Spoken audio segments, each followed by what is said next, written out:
Tudo bem, então, pessoal, boa noite. Nós vamos avançar nesse tópico aqui que é capital, financiamento e amortização. É um ponto importante. E então eu vou tratar basicamente sobre isso, depois mostrando os pontos de atenção ali naquele projeto modelo, né? E aqui depois vocês têm uns modelos de tabela price, tabela saque, que eu baixei da internet, foi os que eu achei, tá? Mas tem mais. Só que tem uns que tem que pagar, de repente vocês conhecem acesso a um banco aí que tem uma gratuita, até no banco de vocês, de repente. Então, use uma fonte que vocês confiam. Essas minhas aqui são meio limitadas. Uma delas aqui é só 60 meses. 60 meses são 5 anos, o nosso são 7, tá? Então vai ultrapassar. A outra não, a outra é um prazo maior, então dá para usar. Mas é importante vocês dominarem o conceito, né? Só deixei ali para vocês terem um ponto de partida. Então tá. Voltando então para o Massas Delise. Tem muita coisa, tá, pessoal, que agora você já tem pelo menos um início de cálculo. Só claro, né? Se os números ainda não são os mais verdadeiros, agora vocês não têm mais chance, tem que botar um número que é mesmo, tá? Tem que fechar essa conta aí para a gente poder acertar essa parte final. Bom, então a análise financeira, tá, pessoal? Abre-se com um parágrafo de apresentação do que virá pela frente, são várias análises, né? Então, nessa etapa será visada a viabilidade financeira através da elaboração dos vários documentos ali, né, tabelas e tudo que mostram a parte financeira. A aula de hoje, ela está mais focada, então, na questão do capital. O capital total, pessoal, ele é o somatório, o capital total da empresa é o somatório, então, de capital de terceiros e capital próprio. Só aqui eu achei que eles fizeram meio resumido, né, demais. Eles estão dizendo aqui que vão precisar, de 222 mil para iniciar a empresa deles. Eu preciso apurar esse dinheiro. Da onde a gente apura esse dinheiro? Dos investimentos que vocês vão ter que fazer, das despesas iniciais, aí entra capital de giro e tudo mais. Então, principalmente com relação ao primeiro ano, possivelmente o segundo, depende de como vocês projetaram o futuro da empresa, vocês terão necessidade de maior ou menor capital de giro. E aqui, de novo, acontece aquele fenômeno que eu falei para vocês várias vezes já. Vocês vão estar calculando aqui agora com muito mais dados, com informações muito mais precisas, e de vez em quando vocês vão se dar conta assim, puxa, mas então a gente errou lá na frente.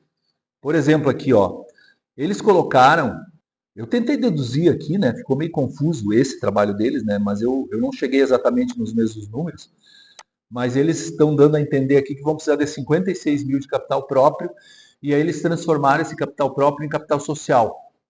Só que esqueceram de mudar o contrato social. Aí tem que adaptar lá. No contrato social já tem um valor especificado que vocês colocaram de forma tentativa lá no início, quando vocês não tinham nenhum dado financeiro ainda. À medida que esses dados vão aparecendo, vocês têm condições de corrigir aquilo lá. Não tem problema. Isso não interfere no erro ou no acerto. O que interessa é que, à medida que o trabalho vai amadurecendo, a gente vai fazendo as correções matemáticas nas etapas anteriores.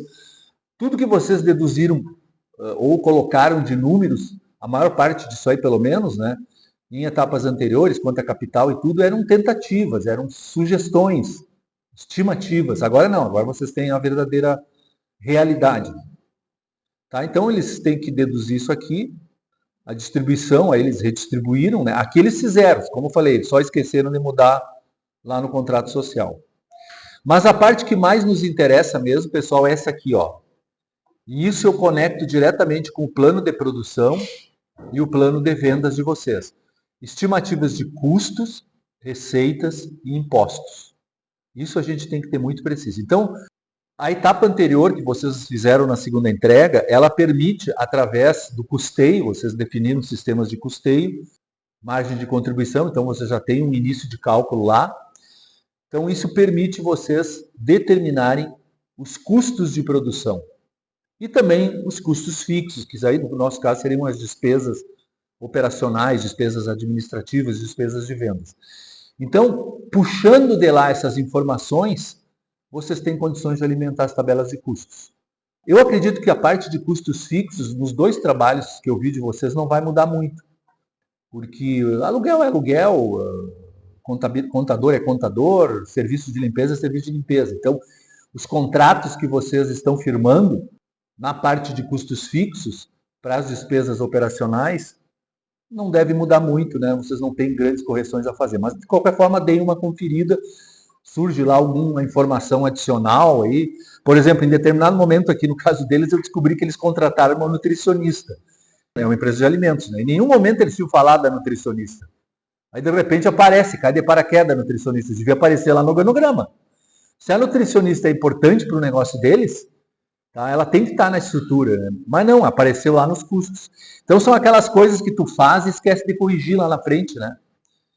Bom, as questões relacionadas, então, a outros custos variáveis, impostos, comissões de vendas, isso aí tudo vocês têm que projetar também. A questão dos impostos, né? Depois tem uma parte especial só para isso aqui que vocês vão colocar também. Mas já tem um desenvolvimento anterior que vai servir de base.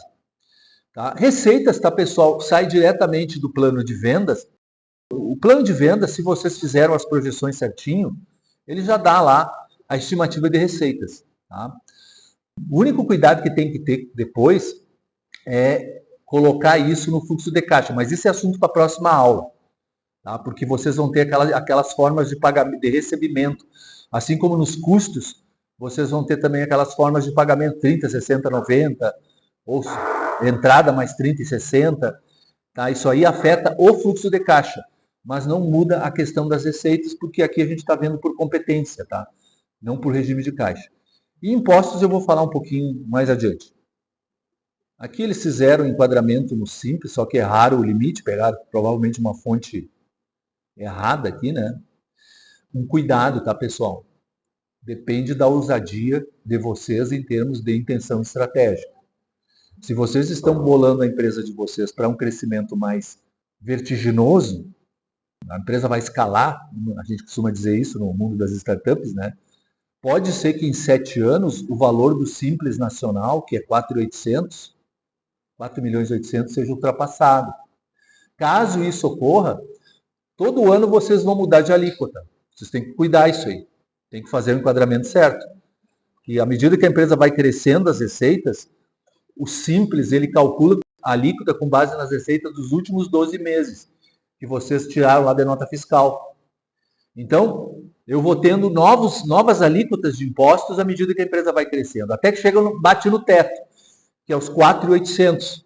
Os 4.800, aí eu tenho que mudar para o lucro presumido, ou para o lucro real. Eu não aconselho ainda vocês, um pouco mais de 4.800, entrar no lucro real, tá? A não ser que vocês tenham um argumento forte, ou já presenciaram uma situação dessa natureza e dominam essa situação. Mas normal é o pessoal ir para o lucro presumido. Aí muda tudo, muda imposto, muda INSS, tem uma série de alterações aí que terão que ser assumidas pela empresa de vocês. Eles aqui, eu não sei se por conforto, ou porque decidiram isso lá no início e acabou dando certo, eles não ultrapassam o faturamento de 3.600, eles colocaram 3.600 como se fosse o teto aqui, mas mesmo, né, referenciando por 4.800, não estariam ultrapassando. Então eles vão ficar sempre no simples durante, eles aqui projetaram 8 anos, né? Vocês vão projetar menos, vão projetar 7. Tá? Então, talvez não aconteça isso.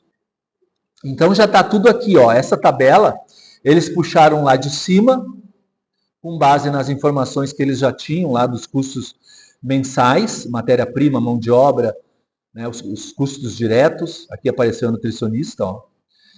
E aí simplesmente multiplicaram por 12 para ter o custo anual. O custo do primeiro ano, na verdade, né? Isso aqui é só, o primeiro ano deles é 2022. O primeiro ano de vocês é 2025, tá, pessoal? Vocês estão projetando a empresa esse ano para ela começar a operar no ano que vem.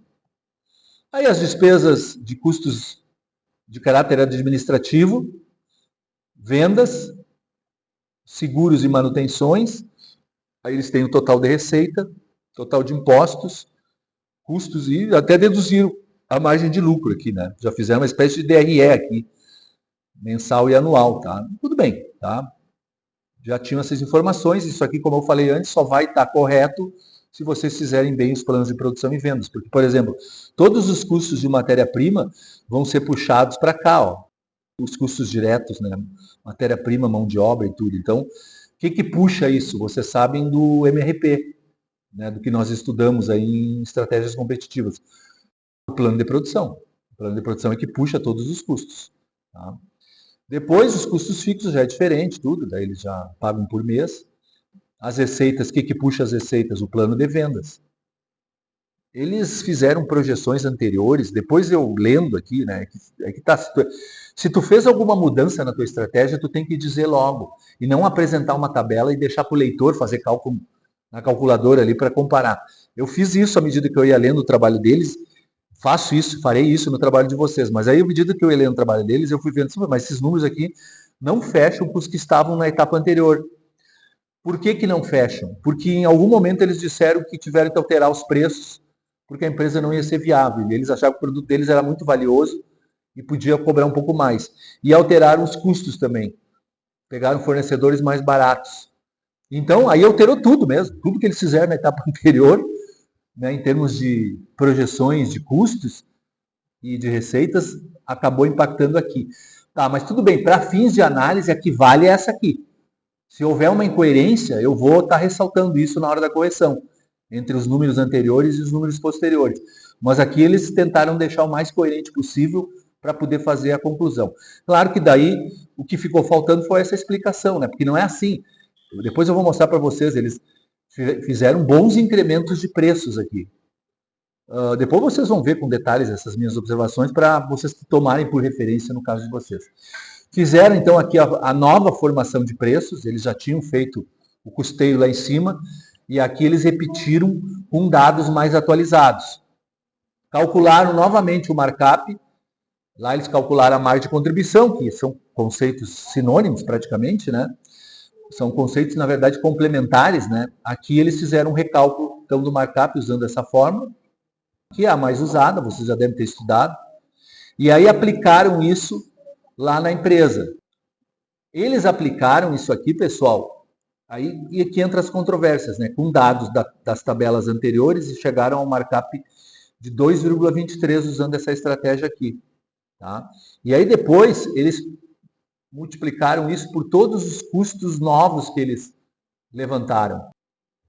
Aqui eles dizem, ó, o preço de venda inicial é da etapa anterior. Vocês vão ver que no primeiro ano eles não estão projetando mais só 635 mil, estão projetando bem mais do que isso. Ó, aqui deu 917. Aqui está com os preços novos, por isso que eu falei que ficou confuso. Aqui está com o preço velho, tá? E aqui eles fazem uma pequena observação, mas não o suficiente para situar o leitor.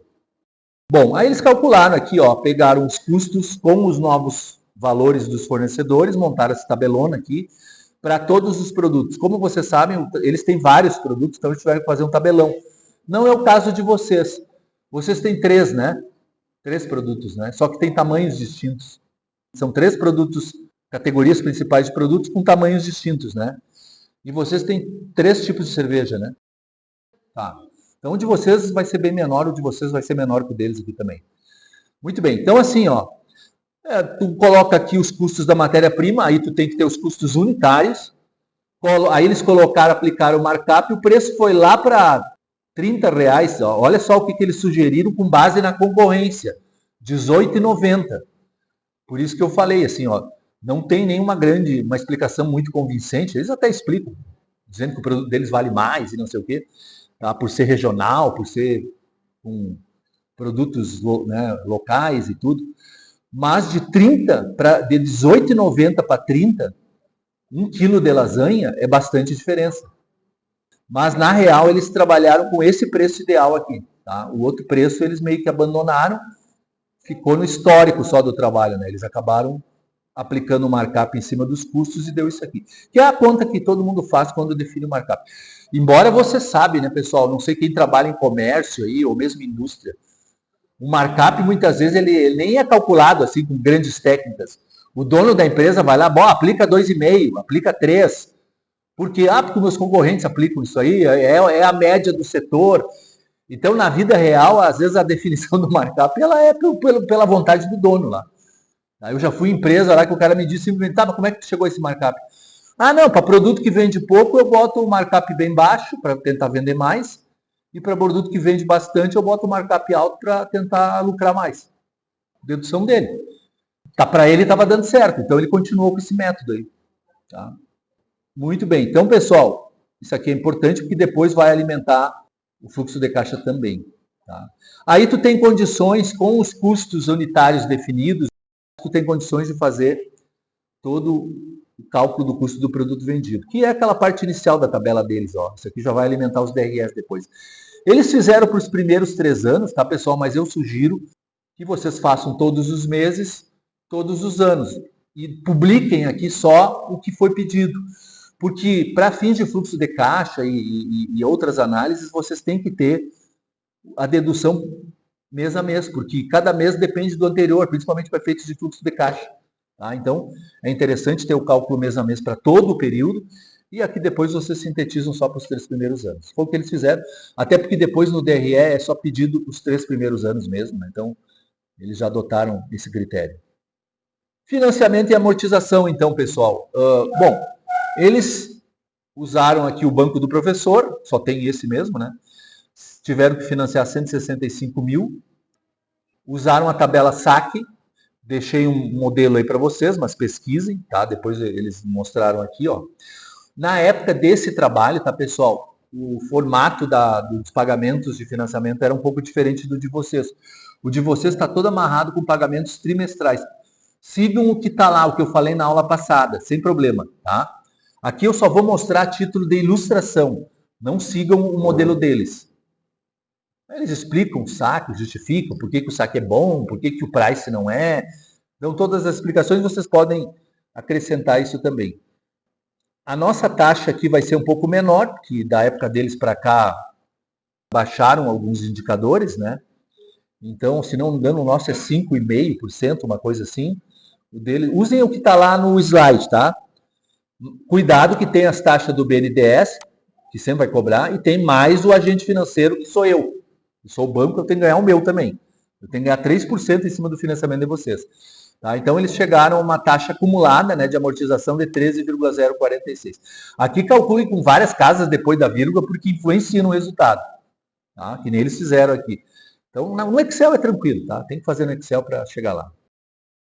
Depois vocês façam aquele cálculo dos juros de equivalência, né? E aí deduzam o trimestre. Foi o que eles fizeram aqui também. E eles deduziram mais um mês ainda, porque no caso deles tinha pagamentos mensais. Está aqui a tabela deles. Essa tabela tem que ser apresentada. Eu já vi essa tabelinha aqui em algum lugar, tá, pessoal? Em alguma planilha que circula aí no mundo da contábeis e da administração. Fiquem tranquilos para pegar essas planilhas, mas aqui já sai todo o cálculo, né? Tu bota o valor do empréstimo, a taxa de juros, anual, mensal e trimestral, no caso deles eles precisam das 3, e o período do empréstimo, no caso de vocês vai ser 7 anos, tá? E vocês vão ter pagamentos apenas trimestrais. Aí tem o período de carência, que é de 2 anos, tem o período de carência, e aí eles vão colocando aqui o saldo inicial, a parcela, os juros, a amortização, ó, o primeiro período, aqui os primeiros 2 anos, a amortização é 0, porque é o período de carência. Tu paga só os juros, não paga o principal. É mais ou menos o que quando a gente financia na Caixa. Eu acho que até isso aqui é muito parecido com o programinha que tem na Caixa Econômica Federal para aquisição de casa própria, Minha Casa Minha Vida. Muito parecida essa tabela aqui. Tá? Tu coloca os dados lá e ele te calcula o valor da prestação que tu vai pagar, né? E aí tu já tem uma simulação ali. Aí o saldo devedor e os juros acumulados. Tentem reproduzir essa mesma tabela para o caso de vocês, respeitando os 2 anos de carência, onde só se paga juros, e aí depois sim, dos outros anos em diante, até os anos 7, serão mais 5 anos, vocês vão ter que pagar a amortização, que é o principal, né, a parcela do principal, mais os juros. O juro sempre calculado sobre o saldo devedor, né? Então, esse aqui vai reduzindo a prestação, né? Deixa eu ver se aparece aqui. Ó. Quando eles só estavam pagando o juro, estava tudo tranquilo, porque o valor era sempre o mesmo, né? O juro não mudou, mas depois que eles passaram a pagar as parcelas, foi diminuindo, ó, 12 mil, 11 mil, 11 mil, chegou no final lá com 7 mil. Tá? Então, essa é a vantagem da tabela da modalidade saque. Depreciação acumulada, se vocês tiverem os bens, vocês já fizeram um esforço na etapa anterior, é só puxar os dados de lá para cá. O que amortiza? Prédio, veículos, móveis, equipamentos de informática, telefonia, enfim, tudo, as questões todas que vocês colocaram já lá na depreciação. E o enquadramento deles no Simples Nacional, aqui a tabela do Simples. Eles colocaram aqui os enquadramentos deles, né? Aqui estão as várias alíquotas, até chegar no topo aqui, que é 4.800.000 de receita anual, dos últimos 12 meses. Tá? Então, eles explicam isso ali, e aí fizeram a projeção para o caso deles. Os vários faturamentos, aí vocês têm que calcular os vários faturamentos, quais as alíquotas que vocês vão pagar. E daqui depois vocês tiram o que vocês vão pagar de imposto cada ano com o Simples Nacional, tá? Então, esse acerto tem que fazer. Tá? Deixa eu só ver aqui se aparece um comentário. Aqui os dados já estão com os novos preços. 917 é com os novos preços. Aumentou bastante a receita deles. Por isso que a empresa deu viável aqui. Acho que foi uma estratégia, não sei se pensada muito estrategicamente mesmo. Não chegou a ser uma estratégia, mas muito mais uma artimanha para a empresa dar viável. Então, vamos lá, aumenta o preço. O papel aceita tudo, a planilha de Excel aceita tudo, pessoal. Eu posso simplesmente dizer, não gostei desse resultado, vai lá e muda. Bota um preço mais caro. Claro que uma hora tu vai aumentar a tua margem de lucro, a empresa vai ser viável. A questão é se o produto vai vender. O principal argumento que tem que estar aqui na hora de tu definir os preços é, ok, eu apliquei esse markup, porém eu olhei para o mercado e vi que eu tinha que fazer uma moderação na aplicação desse markup, caso contrário, eu não ia vender. Meus preços ficariam muito pouco competitivos. Eles não argumentam nessa linha que eu estou narrando aqui para vocês. Eles dizem que o produto deles vale, que tem diferenciais, etc. Tudo bem, foi aceito. Mas eu sei que na vida real não é a coisa mais fácil, né? Tu tirar diferencial em lasanha só porque o produto é caseiro. Entende? Cobrar o dobro do preço. Pode até ser que se consiga, né? Mas a gente sabe que a grande massa da população, até eles fizeram uma análise de mercado em cima da massa da população e 60% disse que comprava no supermercado, né? Então só ali tu já vê o público que te resta. Então não é assim um público que está tão receptivo a altos preços para comer uma lasanha. Né? Mas tudo bem, aí é história o caso deles já, eu só estou citando como ilustração para vocês poderem ter uma luz aí no trabalho de vocês e terem essa percepção de fazer um enquadramento também com aquilo que o mercado paga. Tá, pessoal? Na próxima semana, então, eu vou dar alguns detalhes de como fazermos o fluxo de caixa. Mas isso aí vocês já sabem, tá? Vão adiantando, nós estamos na reta final, não temos mais muito tempo a perder. Então tá, pessoal, é isso aí. Tá? Podem recomeçar os trabalhos de vocês, enfim. Eu vou ir nos grupos aí agora para falar alguns detalhes, tirar algumas dúvidas mais emergenciais aí.